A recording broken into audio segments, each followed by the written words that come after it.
All right, and what's happening down here at this end? I got the idea you turn this wheel, it makes this spin real fast, but what is happening? Every time the yarn goes over the end of the spindle very slowly, it puts another twist in it. That's how it's twisted right And that's there. what does it. So it's just popping over the end makes that twist. Yeah.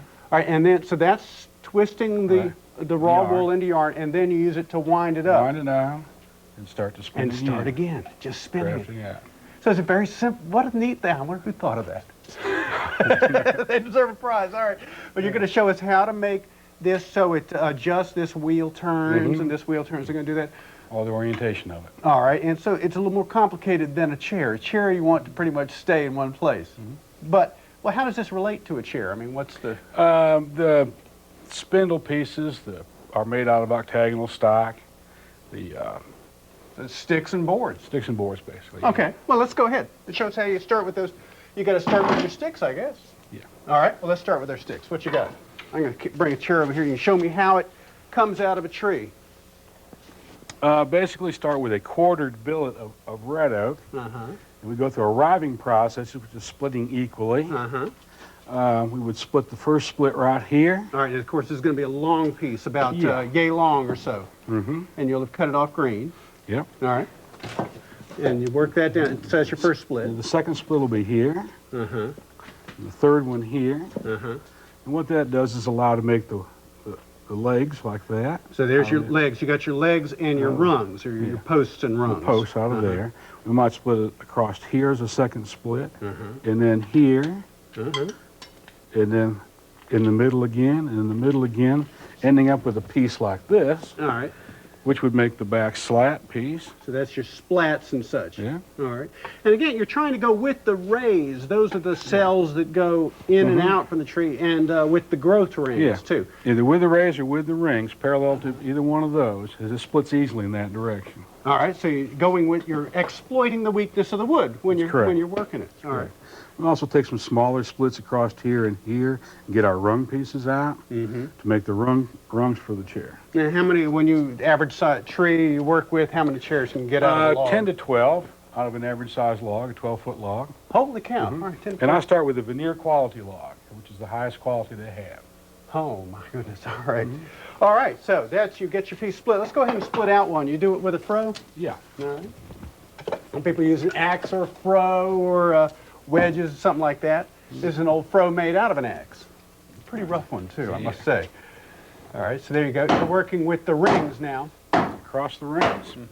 Now, splitting is not only the easiest way to get this out, but it also embodies the strength of the wood, does it not? Yeah, it follows the grain. You don't ever cross the grain like you do with sawing. In sawing, if you had grain sloping, you might you'd have a weaker chair, basically. That's correct. All right.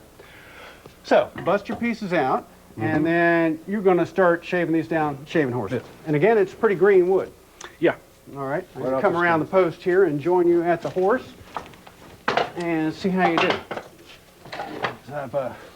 Take our rung piece, set it in here. Now, this is still green. Yes. Use a drawing knife. This is a greenly drawn knife. Basically, it's a flat drawing knife, and I use it bevel down. With the angle of the blade and the angle of the handle, so the angle of attack is beveled down. I have a gimbal that I use for other operations. The bevel is up on it. Okay. Just managed by. Yeah. The shaving horse here, of course, is an ancient tool. It's a foot-activated clamp. There's what you made up out of plank, again out of oak. You are an oak man, I see. I try to use the best wood for the job. All right. Again, bevel down, and you said greenly, that was the brand of that one it was made. All your tools seem to be from that period, about 1870, 1890. Yeah, somewhere in there. The tools, the technique, the style of furniture I work on is all from that period. It all fits together. It was the last, right prior to the Industrial Revolution in America. Well, I know there was a time when they were still mass-producing, manufacturing hand tools, and there was a lot of competition for them. So consequently, the quality really did move up, and the cost went down. So there's a bunch of these kind of tools available. Now you're getting pretty close to a square shape. A square shape there. See that? So that's just square. So you go from your rough split piece down to a square, but we're headed towards round. That's right. So we've got another stop to make. We're going to make this octagonal now. All right. Pull the sides off the square. Yeah. Yeah. It's a fairly repetitive process. Just keep working yourself around it here. Well, typically making chairs by hand. This is going to be a That lot. shows the octagonal part right there. Oh, okay. There you go. Yeah. That's the octagon, all right, and then on down, you got the other end still square. Going down to get this in. I was going to say, but each piece of wood has got challenges to it. It's repetitive in one sense, but I know there's a lot of communication coming back up through the tool into your hands, and may not be a lot to talk about, but there's a lot happening in your hands. Just like you play a violin, there's a lot of, you know, just a few notes there. There's a completed octagonal piece. Okay. Now I'm going to switch tools to a half-round spoke shape. It's got a rounded sole in it. And it takes the corners off the octagonal and makes it round.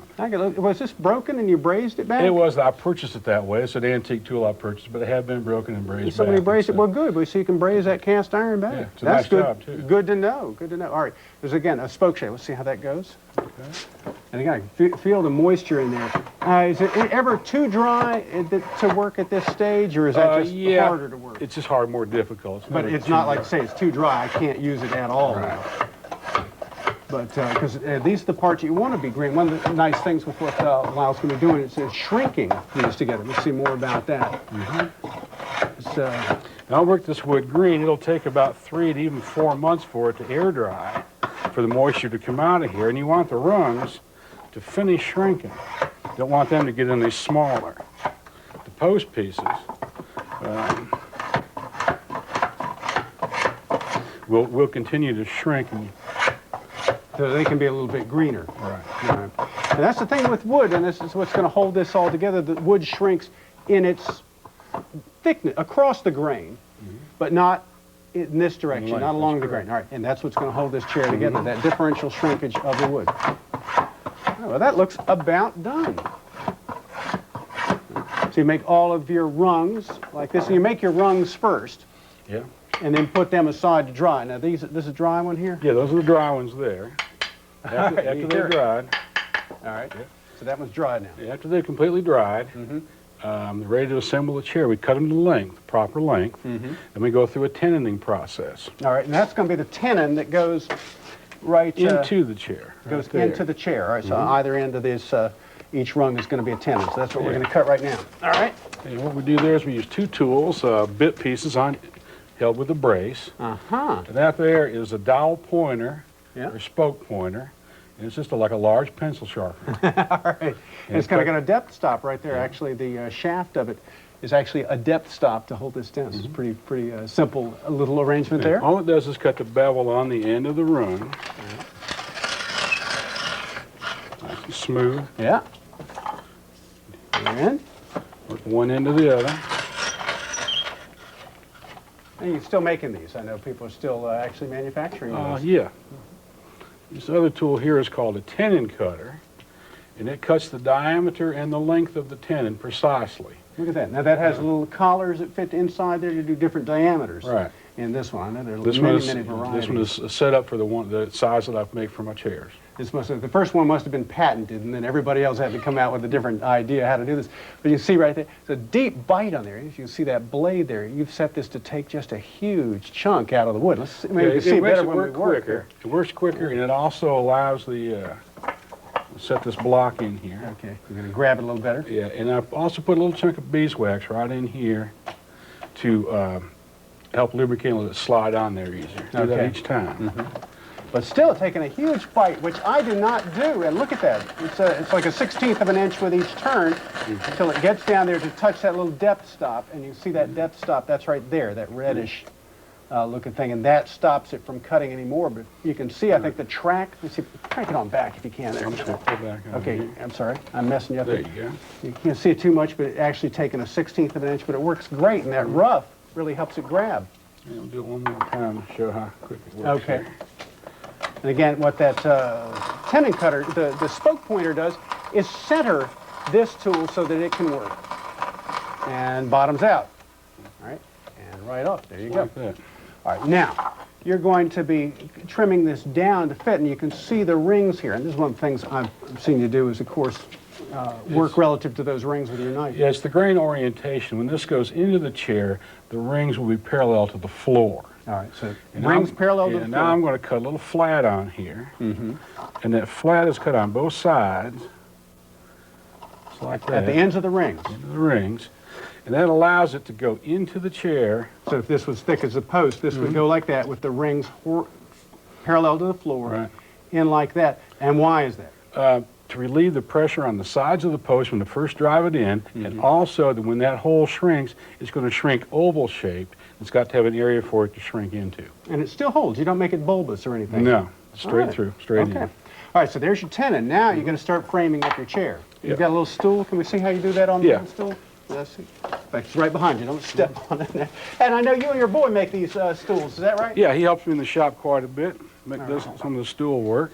The orientation of the grain again right here is that we have the rings going across this way and the rays this way.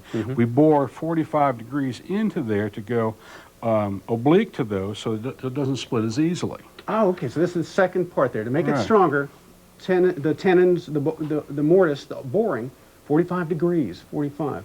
And I had not been paying attention to that because people saying that was the shrinkage, but it's not. It's because the wood splits easier with the rays and easier with the rings. Yeah. So going in diagonally makes it stronger. That's correct. Yes, You go against the weakness. At that All point. right, all right. So there you go. Let's go ahead and I've see got it this one board. laid out to orient here. I'm All gonna, righty.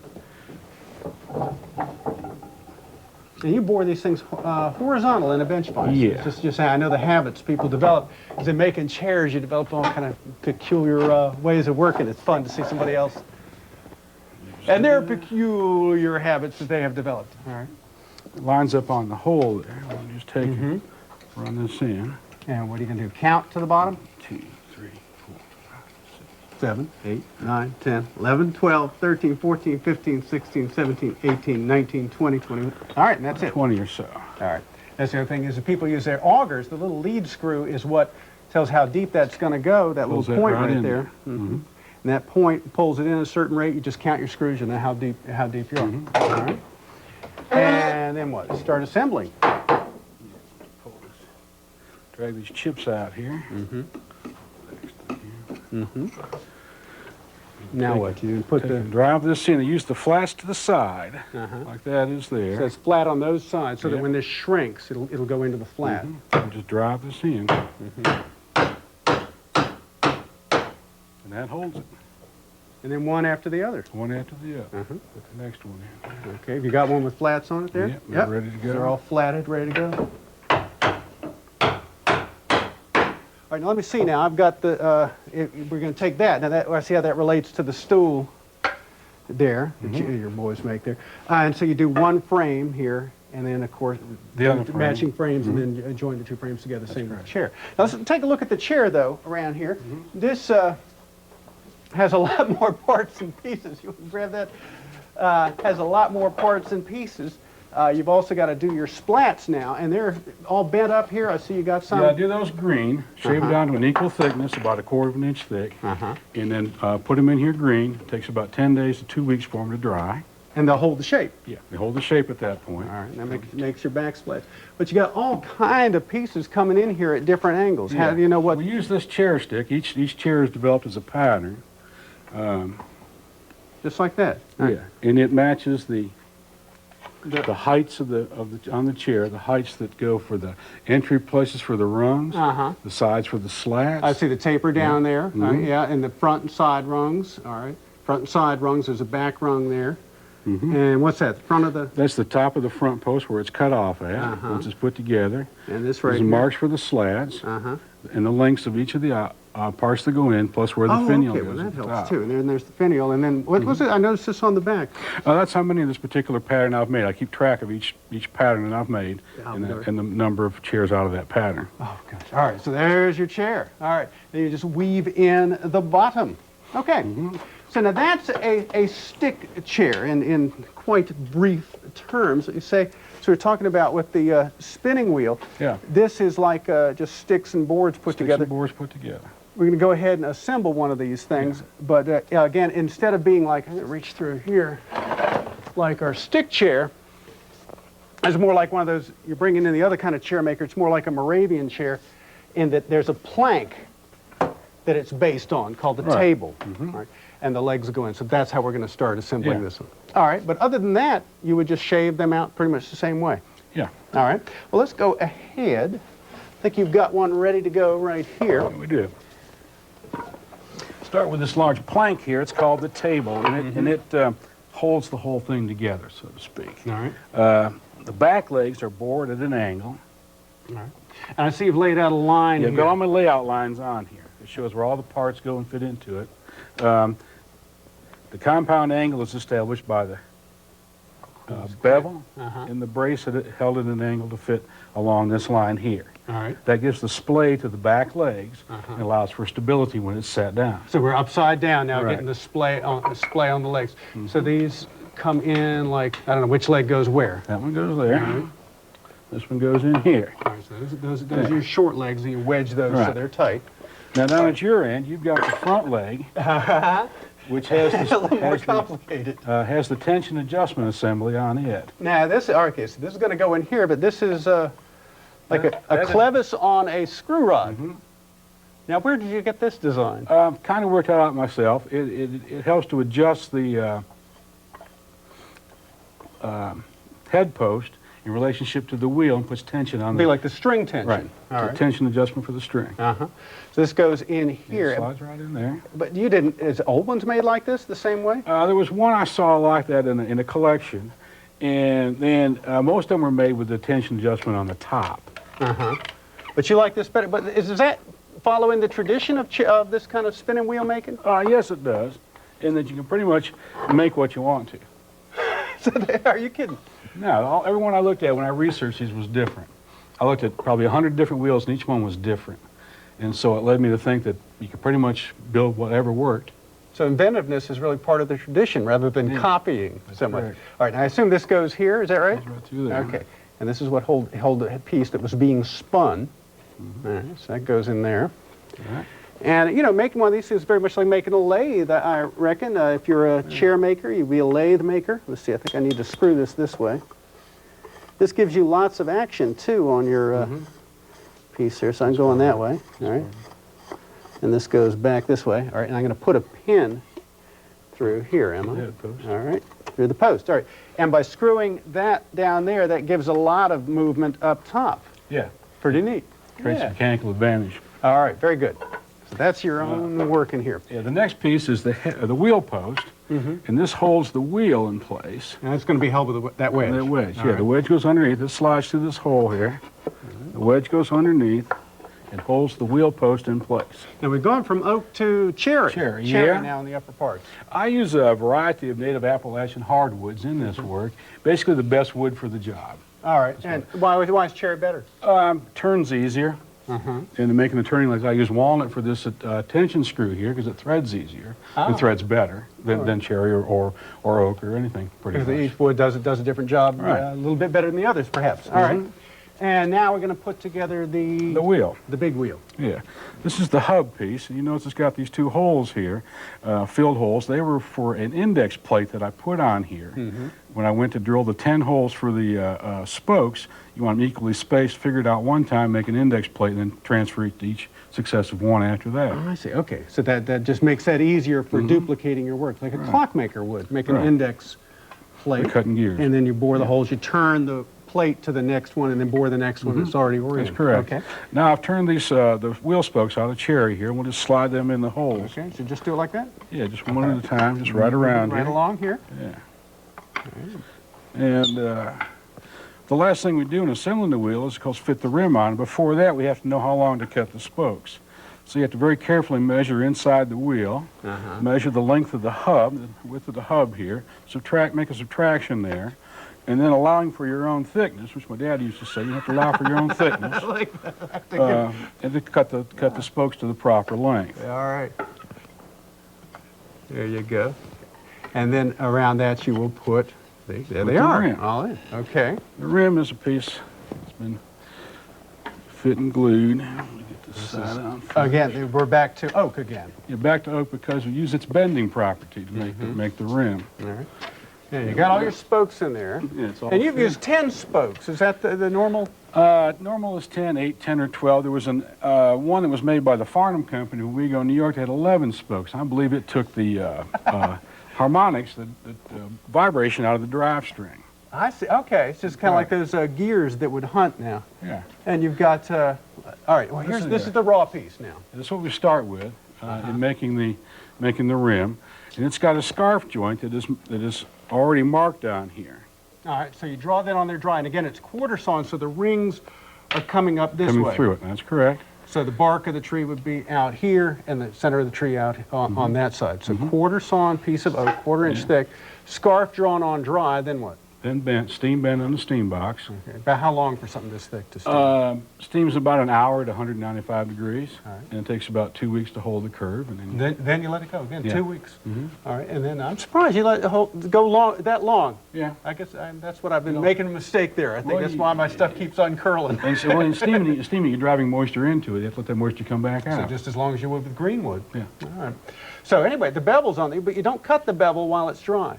Right, you cut it after you've bent it so that the bevel lies on the curve. The scarf lies on the curve, and it fits the wheel better that way. I see. So you cut it, bend it, let it dry, then do The scarf. Then cut the scarf after it's dried with the curve, because it'd be tough to do that scarf. And you can see how the scarf is glued there. Very hard to see because you glued it so well right there. But it's actually 2 pieces to do this, joined as one. All right. So we've got that. Now, your spokes. How do you get your spokes spread evenly here? Well, I know use you're this- going to peg them in on the Use ends. this block. I'll pick the first one and peg it correctly, perpendicular up and down, everything lined up. Then I use a 36-degree block. Oh, because it's 10 spokes, 36 degrees. 360 degrees. All right. I hold that and I use it to set the next one. I set it and peg it and go from one to the next all the way around the wheel with it, setting these at the proper That's certainly proper place. easier than trying to paste that off or do something else. Right. And that works well enough for it. Sure. All right, good. I think there'd be some error in the gauge. Now I guess we're down to the business end here. Yeah, We're we into have the short parts spindle now. assembly. All right. And this is called a bat's head or a cat's head. And it goes in here. All right. And then we have a grooved rod, part of the spindle here. It's a knurled part of the spindle. It's kind of got splines on Yeah, it there. splines on it. And it goes into the whorl, Whirl, W. H-O-R-L. All right, and that's that little piece right there. Right. That's the driven pulley. Right, and that slides in here. And of course, I guess we need to get some string around that Yeah. at some point. And then we put another bushing on the end here. There's a bushing right there. All right, Yeah. and this is just bronze bushing you Right. can buy. Could you run it? You could run it right in the wood, couldn't you? You could. Made this a little more well-bearinged, I guess. And then we put the yarn stop on here, and the yarn stop keeps the yarn from going up into the spindle works. I see. All right. And what is that? That's beautiful. That's curly maple. Curly maple. Yeah. All right. And you see, a wonderful thing with curly maple is it flashes. You can see it has that optical property and changes colors as it's spin, changes its reflectivity. It's quite a show there. All right. So this can adjust in that direction because it's gone into this this shaft here. Right. You can adjust your tension. The big wheel can turn this away so that everything's aligned, and it will spin. All right. And your final result is a wheel like this that's sloped slightly back, I noticed, too. Yeah, the till on the wheel is back like this. The gravity pushes it on there, plus when your hand turns around, you have your hand closer to your body as it gets underneath, so you want to have that. Makes it even. That's great. Well, Lyle, thank you so much. I sure appreciate You're it. welcome. Thanks for showing us. Thanks for joining us. This is Roy Underhill and Lyle Wheeler right here in the Woodwright shop. See you next time. To order a video cassette of this episode of the Woodwright Shop, Lyle Wheeler, Chair and Spinning Wheel Maker, or other episodes from this series, call PBS Home Video at 1-800-PLAY-PBS.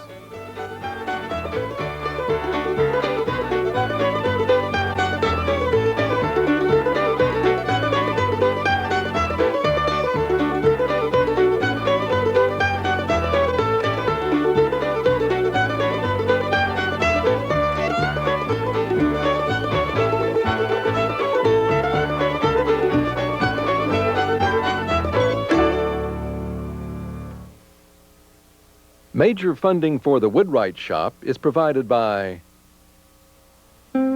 State Farm Insurance, keeping our promise of protection to generation after generation. Like a good neighbor, State Farm is there. This is PBS. Roy Underhill is the author of The Woodwright Shop and other books about traditional woodworking, published by the University of North Carolina Press and available in bookstores and libraries. I'm Jim Lara. PBS in the NewsHour will bring you live, complete coverage of the upcoming political conventions. Join me with Margaret Warner, Gwen Ifill, Ray Suarez, and Terrence Smith, plus political analysts Mark Shields and Paul Gigot.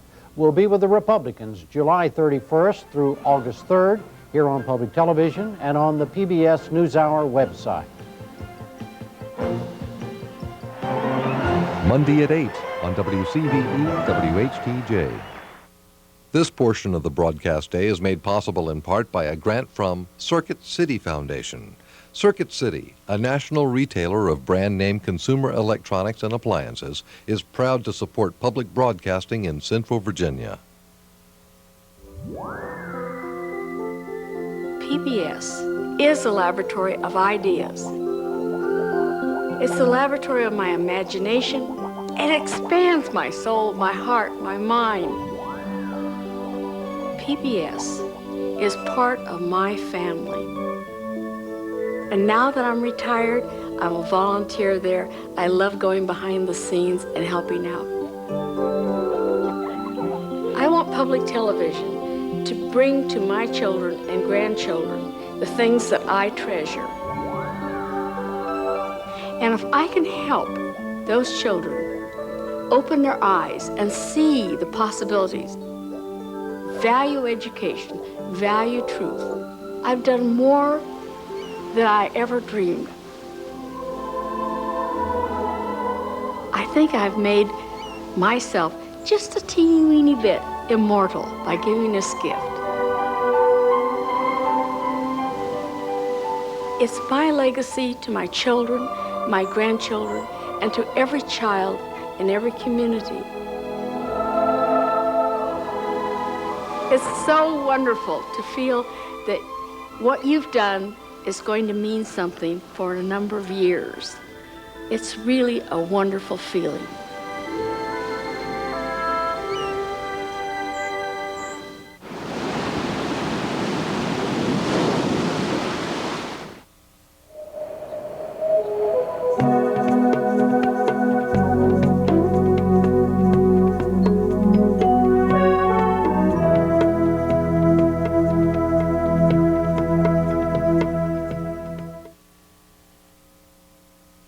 Local broadcast of the new Yankee Workshop is made possible in part by Northland Forest Products, located on Route 250 East in Zion Crossroads. Northland Forest Products now offers Smartwood, certified hardwood lumber from well-managed forests for your furniture and cabinets. And by Woodcraft, helping the needs of woodworkers for generations through traditional and modern woodworking tools, supplies, and educational workshops. With stores near you and nationwide, Woodcraft, since 1928, helping you make wood work.